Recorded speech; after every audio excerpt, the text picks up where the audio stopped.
Boa tarde. Hoje abordaremos o tema de perícia contábil, onde contaremos com a presença do senhor Wellington Menezes Ferraz, que é perito contador, especialista em gestão empresarial, professor na área de custos, perícia contábil e também é vice-presidente técnico do Conselho Regional de Contabilidade do Estado da Bahia. Boa tarde, senhor Wellington Ferraz. Boa tarde, satisfação grande estar aqui com você. Prazer nosso. Gostaríamos de iniciar nosso assunto falando um pouco o que vinha a ser perícia contábil e qual a função do perito contador.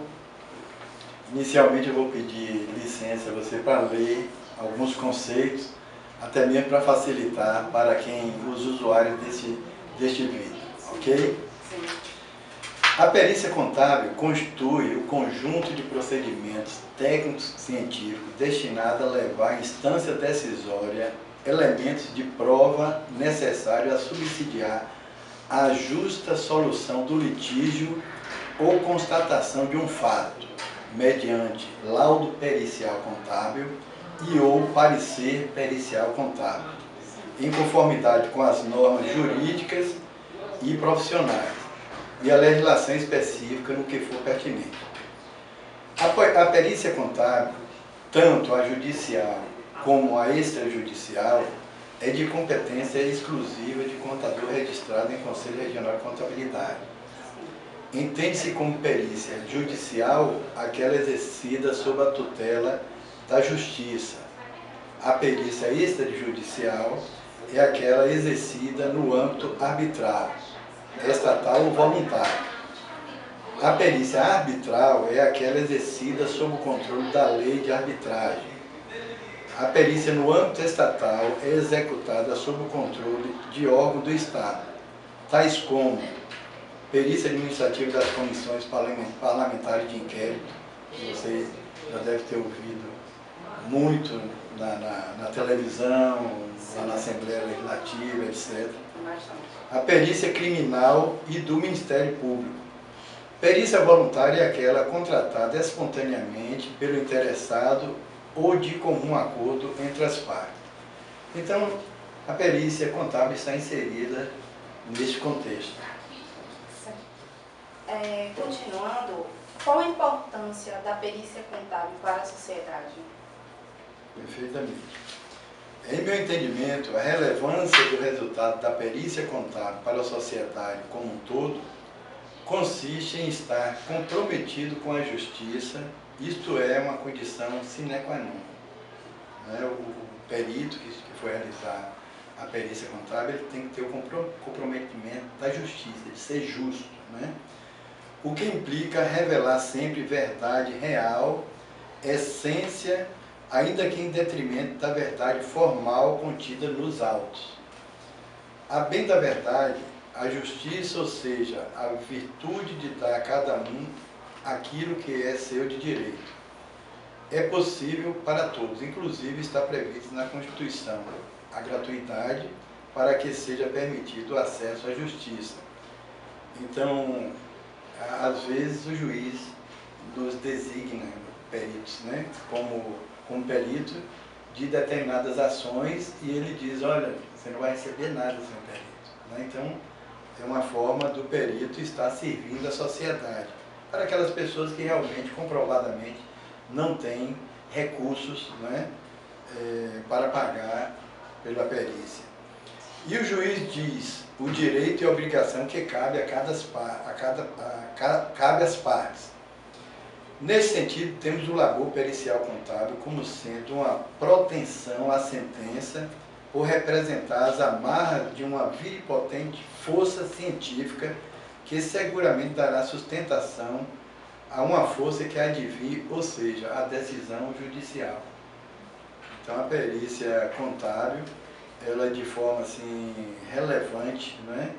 Ela serve à sociedade, porque ela dá razão a quem tem razão. Ela possibilita o juiz a sentenciar de forma justa. Né? Como o senhor avalia o mercado de perícia contábil na Bahia? Eu avalio da seguinte forma. Entendo que na capital ela tem uma utilização muito grande, né? Em função, logicamente, do número maior de causas, de ações, né? Até mesmo de várias onde os juízes atuam, né? E o maior número de profissionais também que atuam nesse ramo já há muito tempo, né? Até mesmo pela formação, os cursos de ciências contábeis inicialmente na Bahia só tinha em Salvador. Então, para seu conhecimento e de quem nos vê, aqui na região sul da Bahia, o primeiro curso de Ciências Contábeis foi implantado aqui na UESP, no ano de 2000, né, depois de muita luta. Eu, por exemplo, fiz economia primeiro, por quê? Porque não tinha Ciências Contábeis. Então, em função disso, eu observo que hoje, no interior da Bahia, a gente já tem um mercado bastante, vamos dizer, bastante interessante. Muitas ações estão ocorrendo e a gente observa que os juízes, normalmente, eles estão consultando o Conselho Regional de Contabilidade, normalmente o Conselho de Contabilidade, poderia ser também o sindicato, mas na maioria das vezes é o Conselho Regional de Contabilidade, para solicitar informações de peritos, né, de peritos contadores. Por quê? Porque até o mês de fevereiro não tinha uma obrigatoriedade de nós, peritos contadores, nos cadastrarmos junto aos conselhos. Então, e inclusive também nos tribunais. Então o juiz ficava sem essa informação.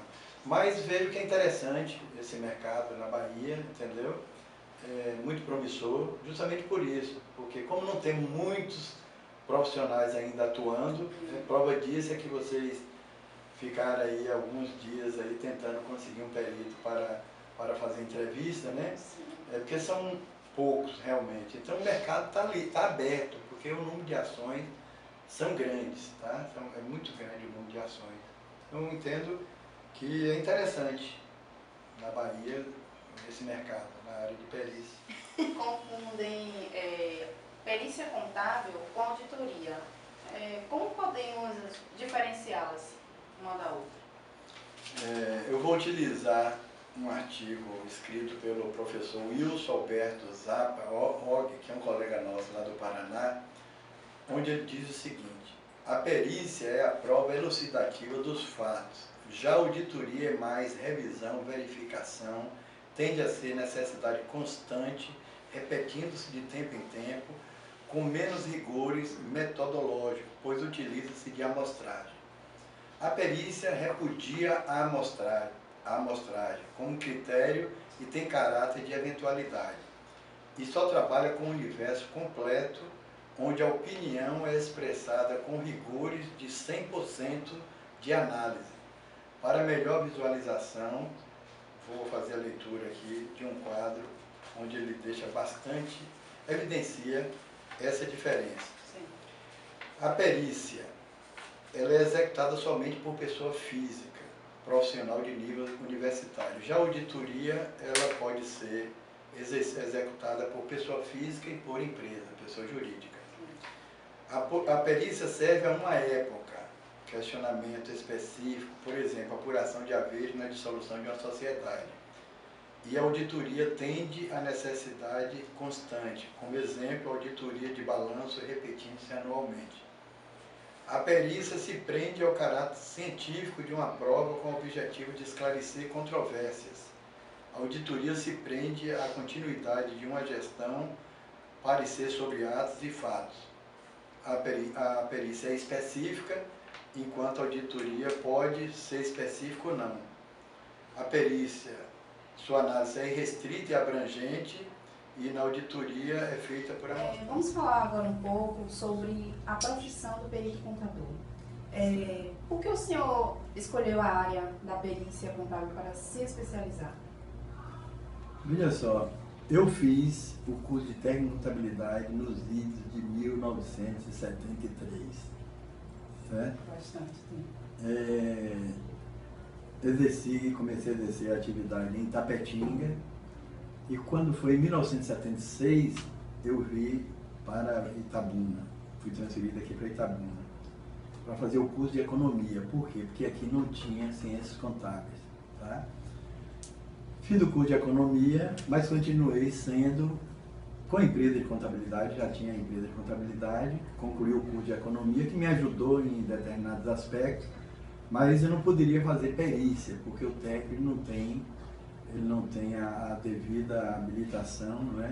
O requisito, a prerrogativa de fazer perícia contábil, o técnico em contabilidade. Como economista, eu teria como fazer perícia em alguns aspectos, perícia financeira, etc, etc. Mas a minha atividade mesmo era de contabilidade. Então eu continuei com a empresa de contabilidade, passei um tempo no Banco do Brasil, a década de 80 e até o ano de 1997 no Banco do Brasil. Agora continuava com a empresa de contabilidade. E eu não podia fazer nem perícia nem auditoria. Foi quando eu entrei no sindicato dos contadores e técnicos de contabilidade do sul da Bahia. E aí nós lutamos para implantar o curso de Ciências Contábeis aqui na UESC. Conseguimos implantar. Em 2000 eu fiz o curso de Ciências Contábeis, me tornei um bacharel, né? Mudei a categoria de técnico para contador no Conselho Regional de Contabilidade, e aí eu estava devidamente habilitado para, de fato, fazer a perícia contábil. Porque antes surgiam, eu tinha algumas indicações aqui, mas eu me abstinha de fazer. Eu escusava junto ao juiz, informava, né, que eu não poderia fazer. Então foi natural, justamente porque eu falei em perguntas anteriores, nessa conversa nossa aqui, é que o mercado está aberto há muito tempo. Precisa que tenha profissionais devidamente habilitados, competentes, para exercer essa atividade. Então, mesmo eu tendo outras atividades em nossa empresa, a perícia sempre esteve me puxando, né? Então, foi dessa forma que eu acabei especializando nessa área. Além da formação acadêmica, o que mais é necessário para exercer a profissão do perito contador? Eu vou falar para você assim de forma, em termos assim, de exigência dos órgãos, né? Sim. Então, por exemplo, os sistemas CFC, CRC, que é o Conselho Federal de Contabilidade e o Conselho Regional de Contabilidade, atento à necessidade que os tribunais vinham demonstrando de ter um cadastro, né, nacional de peritos contadores já há algum tempo, e até mesmo de capacitar os peritos contadores. Agora, em 2016, editou a Resolução 1502, de 19 de fevereiro, onde torna-se obrigatório para o exercício da profissão, vamos dizer, desse segmento, né, de perito contador, que o perito contador faça um cadastro junto ao Conselho Regional de Contabilidade da Bahia.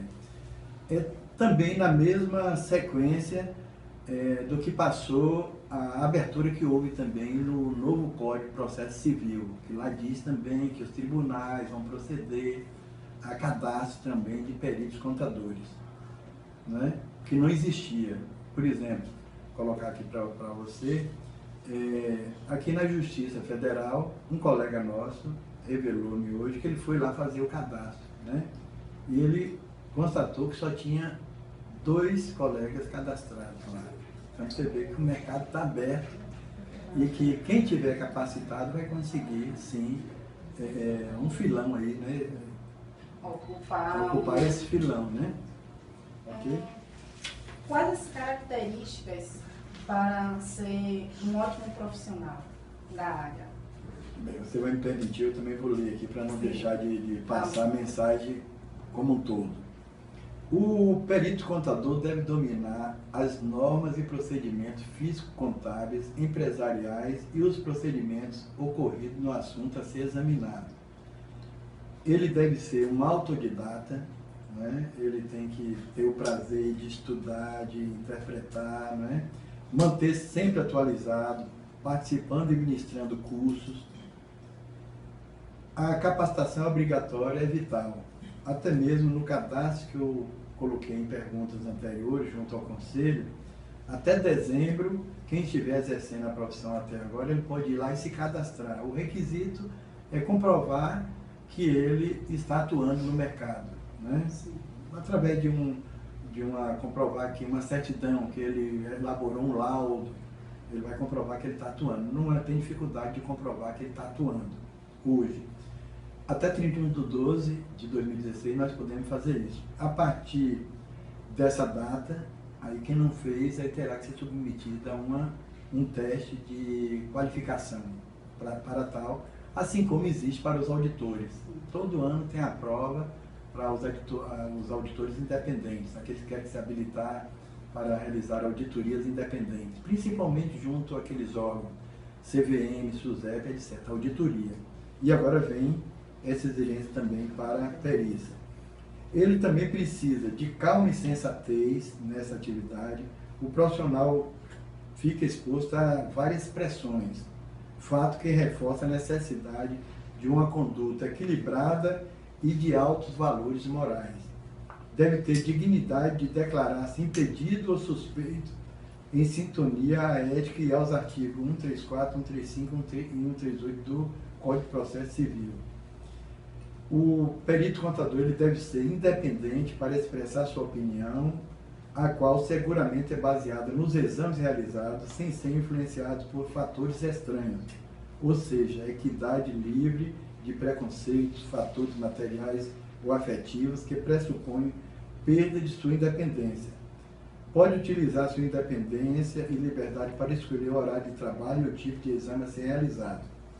Ele deve ter dignidade e humildade para recusar a tarefa quando a matéria da lide, ou seja, da ação, não for a sua especialidade. Isso está previsto lá no Código de Processo Civil. Ele deve ter humildade para consultar outros colegas quando necessário, ter conduta em relação a outro colega sempre pautada nos princípios da consideração. Quais são as imperfeições técnicas do perito contador? Veja bem, eu vou citar uma ou duas aqui. Por exemplo, o que eu tenho observado, imperfeições, é não observar a legislação, né? Porque a gente tem o CPC, nós temos as normas brasileiras de contabilidade no tocante à perícia e também no tocante ao comportamento do profissional, tá? Uma série de normas. Agora, o que eu observo em termos de imperfeições é justamente a dificuldade de redação. Às vezes a pessoa sabe fazer, sabe o que é que deve constar em um laudo, mas na hora de redigir tem dificuldade. Então eu entendo que uma das imperfeições nos laudos, né, é essa dificuldade de redação. Por quê? Porque como sabemos, em um laudo pericial ele é composto, né, do objeto da perícia e as partes podem fazer perguntas, que a gente chama de quesitos. Sim. E esses quesitos eles têm que serem respondidos, né, com base nas pesquisas realizadas, no que for apurado, de forma que fique claro para as partes e principalmente para o juiz na hora dele, não é? E um laudo pericial, ele é uma verdadeira monografia, né? Ele até dá muito prazer em fazer para quem gosta, não é? Porque ele é um trabalho de pesquisa e no final é uma monografia, onde você vai estar colocando ali naquela peça, naquele laudo pericial, todo um pensamento seu, um trabalho de pesquisa, e no final você vai dar uma conclusão, onde o juiz vai ler e, se tiver bem fundamentado, vai decidir. Então eu vejo que a redação, e para a gente redigir, a gente precisa de ler muito, a gente precisa ter conhecimento, a gente precisa, sabe, conversar, não é? Então eu vejo dessa forma, assim, tem muitos, mas eu pontuaria essa. Qual a responsabilidade penal e civil do perito contador? A responsabilidade ela está elencada lá no artigo 158 do Código de Processo Civil, que diz o seguinte: o perito que por dolo ou culpa prestar informações inverídicas responderá pelos prejuízos que causar a parte e ficará inabilitado para atuar em outras perícias no prazo de 2 a 5 anos, independentemente das demais sanções previstas em lei, devendo o juiz comunicar o fato respectivo ao órgão de classe para a adoção das medidas que entender cabíveis. Então, é uma responsabilidade grande, né? Então, tanto com relação àquela ação, se ele causar prejuízo a uma das partes, por um ato de dolo, como está sendo colocado aqui no próprio Código de Processo Civil, e ele responde por crime, como qualquer outro cidadão. Ele tem uma... como no exercício da profissão, né? O contador, o perito tem essas penalidades. O contador, no exercício da profissão, ele responde criminalmente por uma série, e aí tem uma série de penalidades que a gente pode constatar, né? Pode constatar. Há dificuldades para ingressar no mercado de trabalho na área de perícia contábil? Bem, eu entendo que as dificuldades são naturais, como todas as outras atividades, não é? Onde você tem que ir desde o bacharelado, quando a pessoa está na academia, está fazendo curso, tal, ele já tem que começar a fazer o network dele, né? Os relacionamentos, né? Aquela história, às vezes a gente está na academia e a gente não aproveita aqueles momentos que a gente está lá para a gente já ir fazendo essa construção da profissão, né? Eu observo que eu passei eu fiz 2 cursos, né, de bacharelado de economia e o de ciências contábeis, fiz uma especialização e eu pude constatar, não é, tanto como aluno, né, e também como professor, que tem alunos e alunos e a gente não utiliza aquele tempo que a gente tem lá para além do que está sendo dado em sala de aula, as provas, e a gente não aproveita os intervalos, não é, para estar fazendo todo um trabalho para que quando a gente conclua o curso a gente já saiba o que quer, não é? Vamos colocar assim, fazer uma especialização na área de perícia e já ir fazendo as ligações, né, os contatos, né? Já está de olho, verificando a área que quer atuar, já ir se especializando, porque, como foi dito aqui, para ser perito, ele não precisa entender apenas de fazer escrituração contábil, ele precisa entender da parte financeira, ele precisa entender da parte jurídica também, conforme eu coloquei aqui o Código de Processo Civil, e toda essa parafernália de leis que existe aí. Então a pessoa, inclusive, lê, está participando de curso, não estou dizendo que ele vai fazer um curso de direito, se fizer, beleza.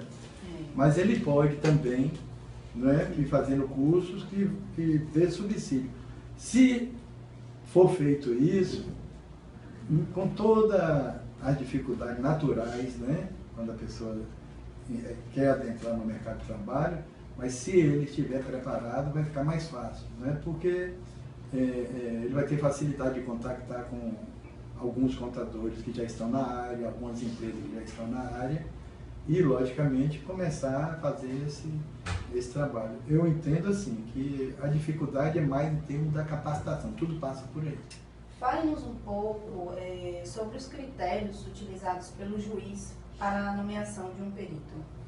Bem, com base no novo Código de Processo Civil, que entrou em vigor agora em março, os tribunais, né, do Brasil vão cadastrar os especialistas, né, peritos, de todas as áreas, né, porque não é só perícia contábil, tem outros peritos também. Sim. Em outras áreas. Então eles vão manter esse cadastro atualizado. Como também os conselheiros regionais também vão manter também um cadastro, né, a partir desse ano, atualizado também. Então o juiz, verificando o objeto da perícia, se for perícia contábil, ele vai verificar, se for aqui em Itabuna, ele vai verificar quais são os peritos contadores daqui de Itabuna, e vai escolher e vai nomear o perito contador. O perito contador, ao receber a intimação, é uma intimação onde é dado um prazo, né, tipo assim, de 5 dias para ele dizer, de 5 a 15 dias, para ele dizer se ele aceita ou não a função, né, de perito, exercer aquela perícia. Ele vai, logicamente, ele vai ter o tempo de verificar os autos, se o auto estiver ainda de forma física, em papel, lá no cartório, ele vai pedir, né, vai dizer que ele foi nomeado, o pessoal vai disponibilizar os autos para que ele leia, verifique o objeto, né? Se os autos já estiver digitalizado em meio eletrônico, ele vai receber uma senha, onde também ele vai ter acesso a esses autos, vai conhecer o objeto e vai verificar se é do interesse dele e se ele tem condições de fazer, né? Se não tem pessoas envolvidas com ele, parente, etc. Sim, Né? E quando o juiz faz essa nomeação, o juiz, na maioria das vezes, ele já diz o valor da perícia, o valor do trabalho. Então ele estipula lá R$3.000, R$1.500, R$2.000 para aquela perícia. Ou então ele diz, dá um prazo também para o perito apresentar o valor dos honorários. Né? Tem juiz que já estipula e tem outros que pedem. Quando o juiz estipula, e nós entendemos, conhecendo os autos, né, o trabalho, a gente faz um planejamento e verifica quantas horas serão demandadas para a realização daquele trabalho. Com base no valor hora que a gente tem, né, que a gente estipula para o nosso trabalho, que isso varia de profissional para profissional. Logicamente tem uma média, mas cada profissional tem seu valor de honorários. E aí, então, ele elabora uma planilha e diz para o juiz, olha, esses 3.000 que você está apresentando aqui, não dá para ser feito. Explica direitinho e aí coloca uma planilha bem detalhada dizendo qual é o valor. Aí o juiz vai apresentar. Como falamos anteriormente em questão dos honorários, se após a conclusão do processo o juiz julgar perda da causa, o perito contador ele continua a receber seus honorários? Vamos fazer um esclarecimento aqui. Veja bem, na pergunta que você está fazendo. As partes, né, estão demandando, né? Sim. E aí uma das partes pede que quer todo tipo de prova, porque você sabe que a perícia é uma prova, não é isso? Isso. A prova pericial é mais uma prova, dentre as diversas que existem, né? Porque sabemos que existe a prova documental, a prova testemunhal e tem várias outras provas, tem a inspeção, etc, etc.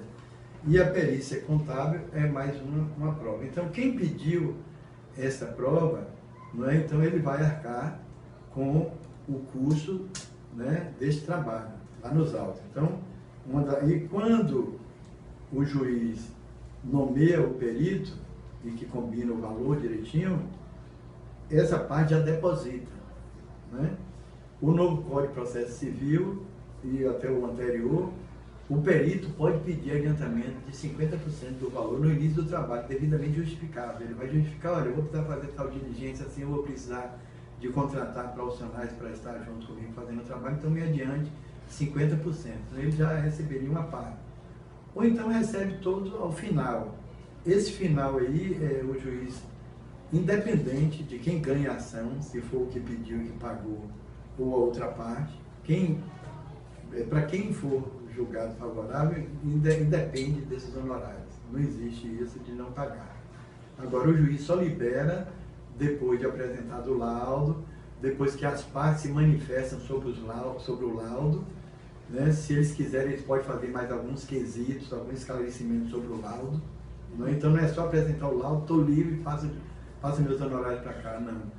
O juiz ouve as partes, se tiver tudo ok, depois de tudo, vamos dizer assim, apaziguar, tudo combinado, o juiz aceitou aquele laudo, o juiz autoriza a levantar o saldo dos honorários. Esse valor fica depositado em uma conta específica, em um banco, né, normalmente o Banco do Brasil, aqui em Itabuna. Então funciona assim. O perito, por lá, ele não tem risco de perder, a não ser que ele faça um laudo que não venha atender, entendeu? A necessidade do juiz e que venha comprovar que esse laudo tem um nome, que eu não tenho agora aqui em mente, mas tem um nome que esse laudo, vamos dizer que ele seja imprestável, né? Não serviu para nada esse laudo, por incompetência do perito. Aí ele pode deixar de receber o restante. Como professor, o senhor adota a importância que as instituições educacionais elas incluem em seu núcleo de práticas a parte de perícia contábil? Assim como todos, né, todos os assuntos abordados durante o curso de Ciências Contábeis, eu entendo que nesses núcleos, né, seja tratado todos os assuntos de forma prática também, né, para que realmente dê condições do acadêmico sair de lá capacitado. E a perícia, se ele tiver a oportunidade de praticar a exemplo dos cursos de direito, né? Onde o acadêmico de direito ele tem a oportunidade de participar de júri, né? Então isso é fundamental. Então, quando você me perguntou a dificuldade da introdução no mercado de trabalho, eu vejo também, eu não citei naquele momento, que uma forma também de facilitar esse ingresso é justamente ter esse trabalho evidenciado na prática, nesse núcleo lá, onde o acadêmico tem a condição de fazer esse trabalho que vocês estão fazendo, de entrevistar, de conhecer. Agora, acima de tudo, que vocês também, que o acadêmico atue também, de fato, né, na prática, como um papel de perito, né, de perito assistente também, que é fundamental também. Continuando, qual o papel do perito assistente técnico? Olha, o perito assistente técnico tem papel primordial também nesse processo. Sim. E vou citar aqui, porque tem vários usuários, vários acadêmicos que vão estar vendo, né, este vídeo, e vocês, lá do curso de Ciências Contábeis da Unime, já leva isso em mente, né? Porque às vezes a gente pensa, né, que o perito contador nomeado pelo juiz é o que tem maior responsabilidade, porque tem prazo, né, e tem que seguir ali direitinho. Mas o perito contador, ou seja, o assistente técnico, ele tem papel fundamental para a parte que for contratada, que o contratado. Por quê? Porque no momento que ele for contratado, ele já tem que, juntamente com o advogado, da parte que o contratou, elaborar os quesitos, participar dos quesitos, tomar conhecimento, mesmo que o advogado fale, eu já sei os quesitos que eu vou fazer, se o advogado tiver uma boa noção, né, ele vai fazer esses quesitos junto com o perito contador assistente técnico. Por quê? Porque o papel do perito contador assistente técnico, ele vai acompanhar o trabalho que vai ser realizado pelo perito contador, nomeado pelo juiz. Desde o momento que aí o perito contador vai fazer o planejamento, vai dizer o local, vai informar para as partes o local onde será realizado diligências, qual método ele vai utilizar para fazer o laudo pericial, em que momento ele vai reunir, ele vai estar disponível para dizer como é que ele vai conduzir o processo. E aí o assistente técnico ele tem que estar bem alinhado com o perito contador do juiz, né, que é nomeado pelo juiz, para ele poder cumprir o papel que a parte está contratando ele para fazer. Tem uma diferença importante aí, porque o perito contador, ele vai fazer o trabalho em cima das pesquisas, etc, né, que ele encontrar. Já o assistente técnico, ele vai estar acompanhando tudo isso e vai estar ligado também na tese que a parte vai defender. E aí ele vai fazer de tudo para que a brasa venha para a sardinha do cliente que o contratou. Esse de tudo eu tenho que deixar bem claro de forma legal, de forma prevista na lei, né? Jamais usar de meios ilegais, né? Porque ele responde também, ele também é um profissional. Bem, eu quero deixar aqui um abraço para todos os acadêmicos da Unime e uma mensagem especial para que veja esse vídeo, né, com muito carinho, com muita paciência e colha dele o que de bom, né, for possível colher de bom, né, os ensinamentos que a gente está deixando aí de todo o coração e desejar sucesso na conclusão do curso e que venha engrossar essa fileira aí de excelentes peritos para o Brasil. Senhor Wellington, gostaríamos de agradecer, em nome de todos os alunos do sexto semestre do curso de Ciências Contábeis da Faculdade Unime Itabuna,